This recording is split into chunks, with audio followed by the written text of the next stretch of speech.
Well friends, আজকেও চলে এসেছি আমাদের সেই সুন্দর সফরমালায়, যেখানে হৃদয় উজাড় করে তোমার সাথে শুধু তোমার সাথে কথা বলে।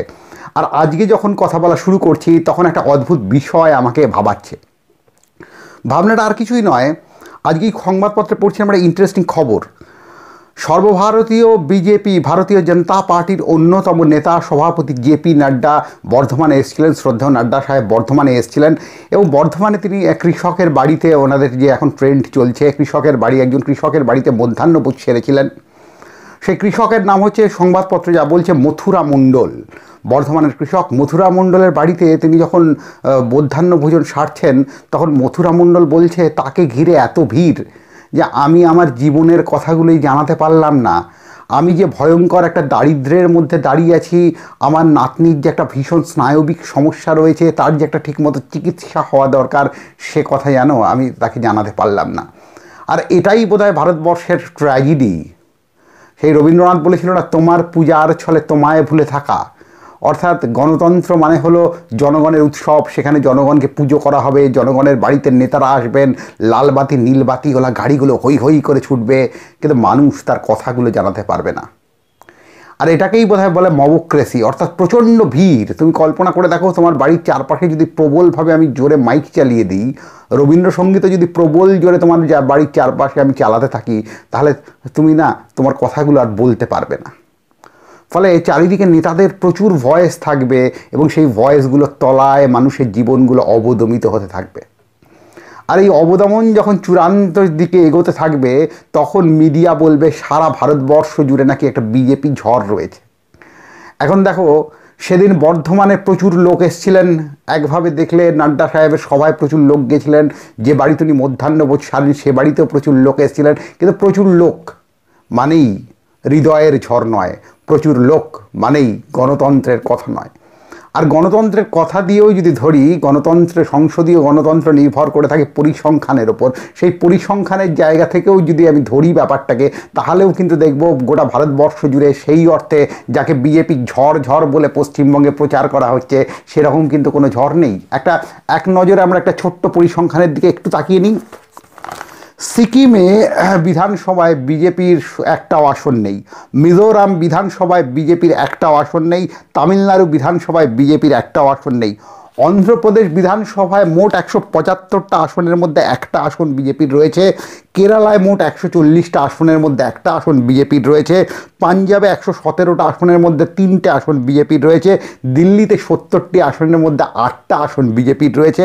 এবং যদি আমরা সর্বভারতীয় পরিপ্রেক্ষিতে দেখি, তাহলে মূলত 10টা রাজ্যে যে 10টা রাজ্যে তারা পাওয়ারে আছেন, সেই 10টা রাজ্যে তাদের ক্লিয়ার সংখ্যাগরিষ্ঠতা রয়েছে। অন্যান্য রাজ্যে সেই অর্থে ক্লিয়ার সংখ্যাগরিষ্ঠতা নেই। যেমন একটা খুব সুন্দর উদাহরণ হলো হরিয়ানায় বিজেপির এগেনস্টেই মানুষ ভোট দিয়েছিল। পরে তারা কিন্তু কোনো রকমভাবে ওম প্রকাশ চৌটালার ছেলের দলকে ধরে মোড়ে একটা ব্যবস্থা করে নিয়েছে। এরপর আরেকটু নাবি, তেলেঙ্গানায় 119টা আসনের মধ্যে বিজেপির 5টা আসন রয়েছে। উড়িষ্যায় 147টা আসনের মধ্যে বিজেপির 10টা আসন রয়েছে। তাহলে কোথায় বিজেপির ঝড় রয়েছে? আমরা দেখছি জনগণকে নিয়ে বিজেপির নেতারা যখন মানুষের বাড়ি বাড়ি ঢুকছেন, তখন এমন একটা ঝড় তৈরি হচ্ছে যে ঝড়ে মানুষ তার কথাই বলতে পারছেন না। আবার সংসদীয় গণতন্ত্রের পাটিগণিত যদি দেখি, তাহলে আমরা দেখছি সেখানে বিজেপির সেই অর্থে কোনো ঝড় নেই। ভারতবর্ষের একটা বিরাট সংখ্যক মানুষ ভারতীয় জনতা পার্টির যে দর্শন, ভারতীয় জনতা পার্টির যে আদর্শ, সেই আদর্শকে নাকচ করে দেন। কেরালায় নাকচ করেন, উড়িষ্যায় নাকচ করেন, সিকিমে নাকচ করেন, বাংলায় নাকচ করেন। এর মানে কিন্তু এই নয় যে কেরালায় যে পলিটিক্যাল পার্টি ভারতীয় জনতা পার্টির বিরুদ্ধে লড়ে, সেই পলিটিক্যাল পার্টির সাথে সিকিমের পলিটিক্যাল পার্টির খুব মিল আছে। আবার সিকিমের পলিটিক্যাল পার্টি যারা ভারতীয় জনতা পার্টির সাথে লড়ে, তার সাথে পশ্চিমবঙ্গের বর্তমান শাসক দলের যে খুব মিল আছে বা তারা কোনো জোটবদ্ধ আছে, এমন ব্যাপারটা নয়। ব্যাপারটা হচ্ছে অখণ্ড ভারতের, যেটাকে আমরা খুব সুন্দরভাবে বলতে পারি যে ভারতাত্মা। আমরা খুব সুন্দরভাবে বলতে পারি যেটা বিবিধের মাঝে দেখো মিলন মহান, যেটাকে রবি ঠাকুর বলেছিলেন। সেই বিবিধের মাঝে দেখো মিলন মহানের দর্শনই কিন্তু বিজেপিকে ভারতবর্ষে আটকে আটকে আটকে দেয়। কারণ শুধু বিজেপি বলে কথা নয়, মুসলিম মৌলবাদকেও সেই দর্শনই কিন্তু আটকে দেয়। আর এই দর্শন যখন আমাদের আটকে দিচ্ছে তখনও কিন্তু আমরা দেখি দু ধরনের পলিটিক্যাল রিয়েলিটি তৈরি হচ্ছে। আজকে শ্রদ্ধা মমতা বন্দ্যোপাধ্যায়, তার সাথে আবার পলিটিক্যাল ডিফারেন্স থাকতে পারে। তৃণমূল কংগ্রেসের লোকজন একসময় সিপিএম গায়ে হাত দেয়নি, প্রবল সমালোচনা করেছে, কিন্তু তৃণমূল কংগ্রেসের লোকজন একসময় মানে ফিজিক্যাল অ্যাটাক করারও চেষ্টা করেছে আমায়। কিন্তু এই মুহূর্তের বাস্তবতায় দাঁড়িয়ে আমি বলছি যে আজকে মুখ্যমন্ত্রী মমতা বন্দ্যোপাধ্যায় যে কথাটা বলেছে সে কথাটা তো খুব কারেক্ট। তিনি কি বলছেন যে বিনামূল্যে সবাইকে টিকা দিতে হবে। একসময় কেরালার পিনরাই বিজয়ন যে কাজটা করেছে ভারতবর্ষের অন্য কোনো রাজ্যে সে কাজটা হয়নি করোনা মোকাবিলায়, যেটা নিয়ে আমি এর আগে অনুষ্ঠান করেছি এবং সারা বিশ্বটাকে মেনে নিয়েছে। করোনার সময় পিনরাই বিজয়ন সরকার কেরালার ঘোষণা করেছিল বই হলো এসেনশিয়াল কমোডিটি, অর্থাৎ প্রত্যেকের বাড়িতে বই পৌঁছে দিতে হবে। কতটা পৌঁছেছে জানি না, কিন্তু চেষ্টাটা হয়েছিল। তেমনই আগে পশ্চিমবঙ্গের মুখ্যমন্ত্রী যে কথাটা বলেছেন সেটা খুব প্রাণিধানযোগ্য। তিনি বলছেন যে কোভিড এমন একটা বিষয় যেটাকে বিনামূল্যে কোভিডের টিকাকে বিনামূল্যে সবাইকে দিতে হবে। আমি চাইবো এটা শুধু মুখের কথা হয়ে থাকবে না, এটা বাস্তবে একটা জায়গা পাবে। অন্যদিকে বিজেপি সরকার কি বলছে, কোভিডের টিকা কবে থেকে আরম্ভ হবে সে তিথি নক্ষত্র দেখছে। এটাই হলো দুটো রাজনীতি। একটা রাজনীতির তিথি নক্ষত্র দেখে জনগণের কাছে কিছুকে নিয়ে আসতে চায়, আর একটা রাজনীতি ভয়ঙ্করভাবেই জনগণের মৌলিক দাবিগুলোকে তুলে ধরতে চায়। এখন মুশকিল হয়ে যায়, তৃণমূল কংগ্রেস নিয়ে যখন বলতে যাই তখন আর কতগুলো সমস্যা আমার তৈরি হয়ে যায়। এটা আমার নিজস্ব সমস্যা। আমি দেখছি যে মমতা বন্দ্যোপাধ্যায় যে মানুষগুলোকে অনেক কিছু দিয়েছে তারাই আজকে কিন্তু সব থেকে বড় বিশ্বাসঘাতকের কাজ করছে একভাবে। কিন্তু সেই অর্থে উনি যাদেরকে ওনার প্রাইম শত্রু বলে বানিয়েছেন, সেই বামপন্থী সিপিএমের বাইরেও যে একটা বড় বামপন্থী অংশ রয়েছে, তারা কিন্তু এই ক্রিটিক্যাল পজিশনে কালকেও যখন মমতা পাওয়ারে আসবেন তখন এই বামপন্থীরাই এমন ভাবার কারণ নেই যে এই বামপন্থীদের তিনি খুব জামাই আদর করবেন। তখনও কিন্তু এই বামপন্থীরাই হয়তো ভীষণভাবে তার মানে কি বলবো তার আক্রমণের শিকার হবে।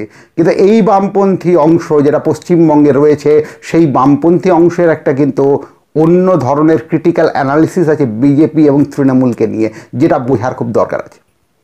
তারা কখনোই মনে করছে না বিজেপিও যা তৃণমূলও তাই। তারা বরং এটা মনে করছে যে ভারতবর্ষের তৃণমূল কংগ্রেসের মধ্যে অনেক স্বৈরাচারী উপাদান আছে। তৃণমূল কংগ্রেসের মধ্যে কংগ্রেসের অতীত রাজনীতির মানে কি বলবো অতীত রাজনীতির কিছু ঐতিহ্য রয়েছে। আবার এটাও রয়েছে একটা নতুন সম্ভাবনার সামনে দাঁড়িয়ে নতুনভাবে মাথা উঁচু করে নিউ লেফট রাজনীতিকে তুলে ধরার জায়গাও রয়েছে। এখানে তৃণমূলের অসুবিধাটা কোথায়?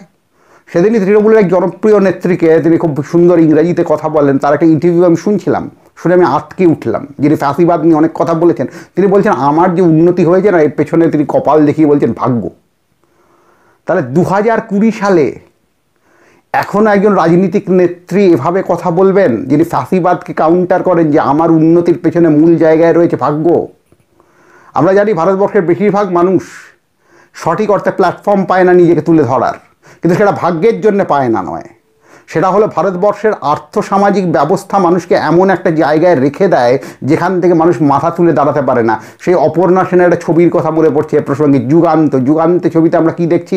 যুগান্ত ছবিতে আমরা দেখছি একটা বাচ্চা ছেলে খুব সুন্দরভাবে বাবুর গাড়ির ওপরে ইট দিয়ে আঁকছে।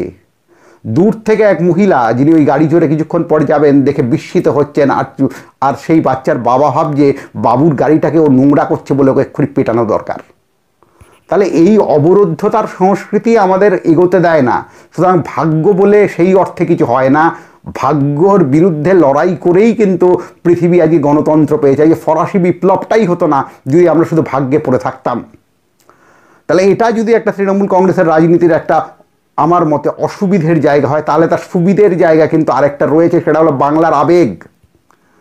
জয় শ্রীরামের মতো একটা স্লোগানকে মোকাবিলা করতে গেলে আমাদের চিৎকার করে বলার দরকার আছে সোনার বাংলা আমি তোমায় ভালোবাসি।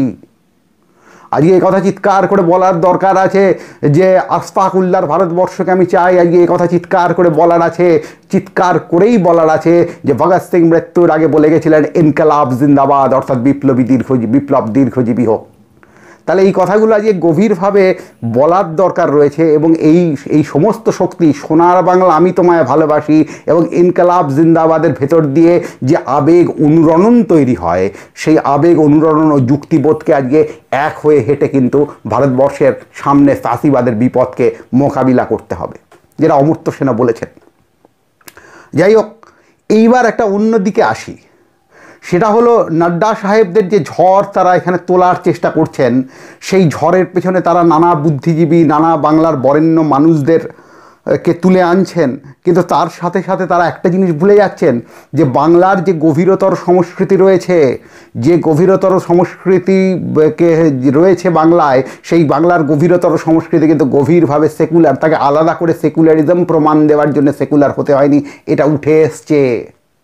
লালন ফকিরকে আলাদা করে সেকুলার হওয়ার জন্যে গান লিখতে হয়নি, এটা উঠে এসছে। তাই তিনি লিখে ফেলেছেন, খাঁচার মধ্যে অচিন পাখি কেমনে আসে যায়, জানা থাকলে মনোবেরি পড়াতাম তার পায়ে। আবার যদি আমি একটু যাই, আমি প্রথমে ভাববাদী সাধকদের কথাই বলছি। স্বামী বিবেকানন্দ তখন ফুল ইউথের মধ্যে রয়েছেন। তিনি প্রথমে রামমোহন রায়, তখন প্রয়াত রামমোহন রায়ের ব্রাহ্ম সমাজের লোকজনের সাথে মিশতে চেষ্টা করেছিলেন, কিন্তু তারা তাকে সরিয়ে দেয়, তারা জায়গা দেয় না। তারপর তার সাথে রামকৃষ্ণের একটা গভীর সম্পর্ক হয়। তাতে তিনি একটা হোটেলে ছিলেন বন্ধুদের সঙ্গে, হঠাৎ করে হোটেল থেকে বেরিয়ে এসে তিনি রামকৃষ্ণের কাছে এসে বলছেন, ঠাকুর, তোমরা যেটাকে নিষিদ্ধ মাংস বলো, সেই মাংস আমি ভক্ষণ করে এসেছি, তোমার ইচ্ছে হলে আমায় এক্ষুনি তাড়িয়ে দাও। তখন রামকৃষ্ণ তার হাতটা খপ করে ধরে বলছে, ওরে, ঈশ্বর তোর পেটে থাকে না, তোর মনে থাকে। এই যে তোর হাতটাকে আমি ধরলাম, তাতে কি এলো গেল? তোর যেটা ইচ্ছে হয়েছে সেই মাংস তুই খেয়েছিস, তাতে কি এসে যায়? ঈশ্বর তো কোনো মাংসের ওপর নির্ভর করে থাকে না। তাহলে এই কথা কিন্তু রামকৃষ্ণ, সে ভাববাদী হতে পারে, কিন্তু এই কথা কিন্তু রামকৃষ্ণ বহু বছর আগে বলে গেছেন। আজকে শুধু মাংস খাওয়ার অপরাধে মানুষকে মরতে হয়। আজকে এমন একটা রাজনীতির সামনে আমরা চলে এসেছি, যেখানে রান্নাঘরে আপনি কি খাবেন সেটাকেও ভারতীয়ত্বের নামে নির্ধারিত করে দিতে চায় কিছু লোক, একটা দল। আর এখানেই আমার ভারতবর্ষের কথা, সে বলে বহু রূপের কথা, বহু জীবনের কথা। সে এই কথা চিৎকার করে বলে যে কোনো খাবারের সাথে কিন্তু কোনো ভারতীয়ত্বের কোনো সম্পর্ক নেই। মানুষের যেটা ইচ্ছে হবে মানুষ সেটাই খাবে। এবং এই খাবার সময় যেন মানুষ একটা কথা মনে রাখে যে আমার সাথে প্রকৃতির একটা গভীর সম্পর্ক আছে। হয়তো খাদ্যের সম্পর্ক আছে, কিন্তু অযথা পশুর ওপর নিপীড়ন ঠিক নয়, সেটা তো অন্য প্রশ্ন। তাহলে এইটা হলো ভারতবর্ষের মূল জায়গা। তাই জন্যই স্বামী বিবেকানন্দ চিঠিতে লিখতে পারেন, তার এক বন্ধুকে তিনি চিঠিতে লেখেন যে তোমরা যে মনে করো শুধু তরোয়াল নিয়ে আর কোরআন দিয়ে ইসলাম ভারতবর্ষে এসছে, এই ব্যাপারটা তা নয়। একটা কমিউনিস্ট নেতা যেভাবে ডেমোগ্রাফিক্যালি ব্যাপারটা বোঝান, তিনি সেইভাবে ডেমোগ্রাফিক্যালি বোঝান। তিনি তাই সেই চিঠিতে বন্ধুকে বলেন, তুমি দেখবে দিল্লি এবং তার সংলগ্ন অঞ্চলে যেখানে মুঘলদের শক্তি বেশি ছিল, বিভিন্ন শাসক, তথাকথিত যাদের ইসলামিক শাসক বলা হয়, কারণ আমরা ব্রিটিশদের ব্রিটিশ শাসক বলি, কিন্তু মোহাম্মদ ঘড়ির পর থেকে যারা এসছেন তাদের আমরা ধর্মের কথা বলে দিই। আমরা ব্রিটিশদের কখনো বলি না আমরা খ্রিস্টান শাসক ছিল, আমরা বলি ব্রিটিশ শাসক ছিল। তাহলে আমরা কেন বলবো মুঘল শাসন ইসলামিক শাসন, আবার দাস শাসনও ইসলামিক শাসন? তাহলে সুলতানি যুগ থেকে দিল্লিতে সবচেয়ে বেশি পাওয়ারফুল ছিলেন ওদের, মানে যারা বলেন জোর করে ধর্মান্তকরণ নাকি গভীরভাবে ভারতবর্ষ হয়েছে, ইসলামিক শাসকরা। তবু তো ওইখানে আমরা দেখিনি যে দিল্লি, এবং বিবেকানন্দই দেখাচ্ছে দিল্লি এবং আশেপাশের অঞ্চলে তো হিন্দুর সংখ্যা অনেক বেশি সংখ্যাগরিষ্ঠ। যেখানে ব্রাহ্মণ্যবাদের চরম অত্যাচার ছিল, যেখানে মানুষকে এখনও, আমরা তো জানি ভারতবর্ষের জাতপাতের কি ভয়ঙ্কর জায়গা। এই কিছুদিন আগেই আমরা নানা ঘটনা পড়ে শিহরিত হয়ে যাই। একটা দলিতের শবকে নিয়ে একটা শ্মশানের ওপর দিয়ে, ব্রাহ্মণদের পোড়ানো হয় এমন একটা শ্মশানের ওপর দিয়ে যাওয়ার জন্যে মানুষকে মার খেতে হয়েছে। তাহলে যেখানে ব্রাহ্মণ্যবাদের চরম অত্যাচার ছিল, বিবেকানন্দ দেখাচ্ছেন আমাদের যে সেই সব অঞ্চলেই মানুষ মুক্তির ভাষা হিসেবে ইসলামকে গ্রহণ করেছিল। তাই জন্যে 1888 সালে সরফরাজ হুসেনকে লেখা একটা চিঠিতে তিনি বলছেন যে বেদান্তের শিক্ষার ভেতরে অনেক উন্নত চৈতন্য রয়েছে, কিন্তু সেই চৈতন্যকে আমরা এখনো গ্রহণ করতে পারিনি। কিন্তু বাস্তব জীবনে সাম্যবাদের কাছাকাছি, সাম্যবাদকে ছোঁয়া, সাম্যবাদকে বোঝা, সাম্যবাদকে ধরার যে চর্চা হয়, সেখানে ইসলাম অনেক এগিয়ে রয়েছে।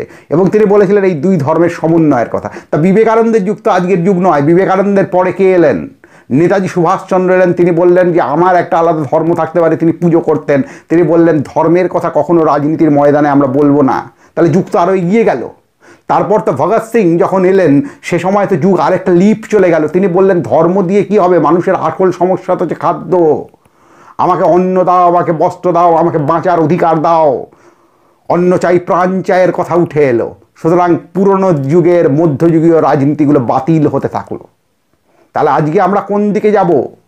ভগৎ সিংয়ের পথ ধরে হাঁটবো, আম্বেদকরের পথ ধরে হাঁটবো, নাকি পুরনো বাতিল যে আবর্জনাগুলোকে মাথায় তুলে নাচবো? আমরা এখনো বলে যাব ভাগ্যের জন্য সব কিছু হয়, আমরা এখনো বলে যাব যে ধর্ম আর রাজনীতির চোলাইয়ের জন্য দেশ উন্নত হবে।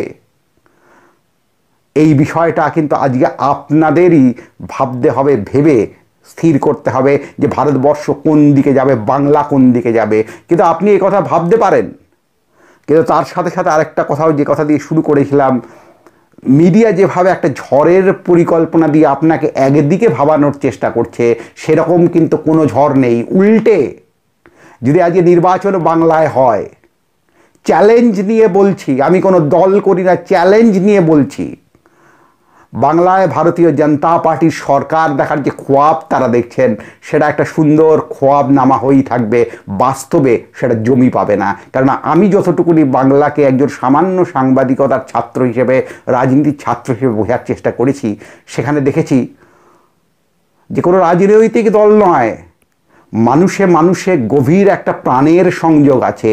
আর এই প্রাণের সংযোগই রবীন্দ্রনাথের ভাষায় বলতে পারে, আমার মুক্তি এই আকাশে আলোয় আলোয়।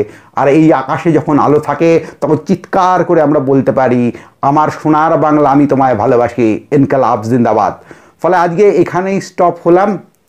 কেমন লাগছে এই অনুষ্ঠান অবশ্যই আপনারা জানান। যদি গালাগাল দেওয়ার থেকে প্রাণ খুলে গালাগাল দিন। আর হ্যাঁ, ইউটিউবে যারাই নতুন অনুষ্ঠান করছেন, তারা কিন্তু অনেক যন্ত্রণার কথা বলছেন। তারা কিন্তু ওই মাঝ নদীতে যে দেখবেন জেলেরা যেভাবে নৌকো নিয়ে চড়ে, একটা মোবাইল নিয়ে, হয়তো বা একটা ভাঙা ল্যাপটপ নিয়ে তারা কাজ করছেন। ফলে তাদের অনুষ্ঠানগুলো দেখুন, যদি ভালো লাগে অবশ্যই আলবাত সাবস্ক্রাইব করুন। ওকে, জয় গুরু, এনজয় গুরু, খুদা।